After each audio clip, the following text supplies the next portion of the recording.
నమస్తే అండి.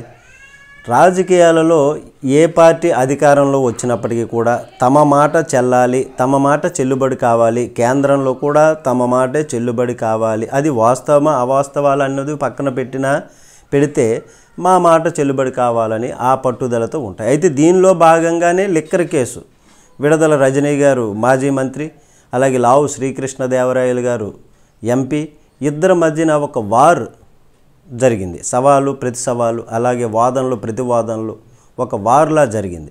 ఇద్దరు చాలా మర్యాదపూర్వకంగానే వ్యవహరించారు. కానీ ఆ మరుసటి రోజు లావు శ్రీకృష్ణదేవరాయలు పార్లమెంట్లో లిక్కర్ స్కామ్ గురించి ప్రస్తావించడం, చెప్పడం, దీనిలో 90,000 రూపాయలు వ్యాపారం జరిగింది అనుకోండి, అంటే 90% వ్యాపారం జరిగితే 10వ వంతు తీసుకున్నారు. ఢిల్లీ లిక్కర్ స్కామ్ దీనితో పోలిస్తే ఏమాత్రం కూడా కాదు అని చెప్పారు ఆయన. దీన్ని మిథున్ రెడ్డి అడ్డుకున్నారు వైసీపీ నుంచి. అయితే అంతకుముందే ముందస్తు బెయిల్ కోసం, తన రక్షణ కోసం హైకోర్టుకు వెళ్ళారు, బెయిల్ కోసం రాలేదు. అయితే అసలు హఠాత్తుగా పార్లమెంట్లో ఈ ప్రస్తావన ఎందుకు వచ్చింది? ఎన్డీఏ భాగస్వామ్య పక్షాలు కదా తెలుగుదేశం, జనసేనవి. అయితే కేంద్ర ప్రభుత్వ భాగస్వాములు ఇవి.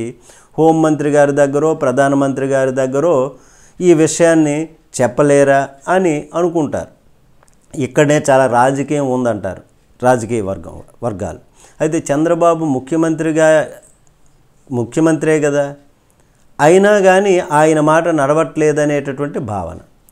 పవన్ కళ్యాణ్ గారు హోంమంత్రి గారి దగ్గర కానీ, లేదా ఈ లిక్కర్ స్కామ్లో ఏదో ఒక దాంట్లో మీరు గట్టిగా ఒక చర్యలు తీసుకోవాలి, చర్యలు తీసుకొని ఏదో ఒకటి చేసేయాలి అనేటటువంటి ఎంత ప్రయత్నించినప్పటికీ కూడా పైనుంచి నోరు మెదపట్లేదు, స్పందించలేదు సరికదా. అమిత్ షా గారు అయితే ఆగ్రహంతో ఒక ముందడుగు వేసి ఒక మాట కోపంతో అన్నారు, మీకు అభివృద్ధి కావాలా అరెస్టులు కావాలా అని కూడా అనడము.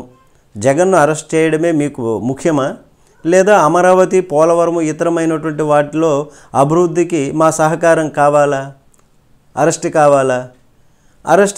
అరెస్ట్ కావాలి అనుకుంటే అప్పుడు మా ఆలోచన వేరేలా ఉంటుంది అనేటటువంటి మాట చాలా గట్టిగానే చెప్పారు ఆయన.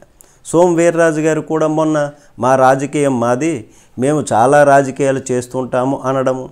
అయితే చంద్రబాబు గారి సీనియారిటీ, తెలుగుదేశం దీన్ని దృష్టిలో పెట్టుకున్నట్లు మొత్తం గుడ్లన్నీ ఒకే బుట్టలో పెట్టకూడదు అంటారుగా, దీన్ని బట్టి టీడీపీ అనేటటువంటి బుట్టలో గుడ్లన్నీ పెట్టడానికి సిద్ధంగా లేరు కేంద్ర పెద్దలు అని చెప్పొచ్చు.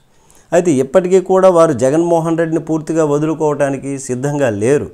అందులో భాగంగానే లిక్కర్ స్కామ్ను ఏ తమిళనాడు లాగానో లేదా ఢిల్లీ లాగానో ఏపీలో చర్యలు తీసుకోలేదు, కేంద్రము చర్యలు తీసుకోవడానికి సిద్ధపడడం లేదు అని చెప్పొచ్చు. అయితే మరి అమిత్ షా గారు లేదా పిఎం గారు దీనిపైన ముందుకు వెళ్ళలేదు, స్పందించలేదు. అప్పుడు ఏం చేయాలి మరి? దీన్ని ఎలా తీసుకెళ్ళాలి? వీళ్ళ మాట చెల్లుబడి ఎలా అవ్వాలంటే దేశం దృష్టిలో పెట్టాలి, అందుకే పార్లమెంట్లో పెట్టారు. ఆ కారణంగానే ఈ విషయాన్ని అంతలా ఎక్స్పోజ్ చేసుకొచ్చారు. చంద్రబాబు గారిని కలిసి ఈ ఎంపీ లావు శ్రీకృష్ణదేవరాయలు గారు ఈ విషయాన్ని వివరించారు. అయితే ఇంకా చెప్పుకోవాలంటే చంద్రబాబు గారిని స్కిల్ స్కామ్లో అరెస్ట్ చేసేటప్పుడు దీన్ని కూడా అరెస్ట్ చేసే ముందు వైసీపీ వాళ్ళు జగన్మోహన్ రెడ్డి గారి హయాంలో కేంద్రానికి ముందు పంపించారు నివేదిక. ముందుగా సిబిఐని ఎంక్వైరీకి పంపించాలి, ఎంక్వైరీ వేయండి, సిబిఐ ఎంక్వైరీ వేసి తేల్చి అని అంటే, కాకపోతే అందులో కూడా వాళ్ళు స్పందించలేదు. అంటే రాజకీయంగా అందరినీ కూడా ఒక దృక్పథంతో, అది వాళ్ళు చూసే దృక్పథం వేరుగా ఉంటుంది కాబట్టి స్పందించలేదు. వైసీపీ వాళ్ళు కేంద్రానికి పంపించారు, ముందుగా సిబిఐని ఎంక్వైరీకి కావాలని కోరారు. అయితే అది సరిగా స్పందన రాకపోయారు. అయితే ఈడీ కొంతమేరకు జోక్యం చేసుకోవడం వలన దాన్ని ఆధారంగా బేస్ చేసుకొని వీళ్ళే దాన్ని ముందుకు తీసుకెళ్లారు. ఇప్పుడు కూడా దాదాపు అదే సీన్ రిపీట్. గతంలో స్కిల్ స్కామ్లో కేసులో జగన్మోహన్ రెడ్డి ముందు కేంద్రానికి పంపించడం, కేంద్రం సరైనటువంటి రీతిలో స్పందించకపోతే కేంద్రానికి ఆ తర్వాత అరెస్టు చేయటం ఇప్పుడు సేమ్ ఈ లిక్కర్ విషయంలో కూడా సేమ్ రిపీట్ అవుతుందన్నమాట. స్కిల్ కేసులో ఈ విధంగా రిపీట్ అవుతుంది అని చెప్పవచ్చు. దీనిపైన మీ కామెంట్ తెలియచేయండి. నమస్తే.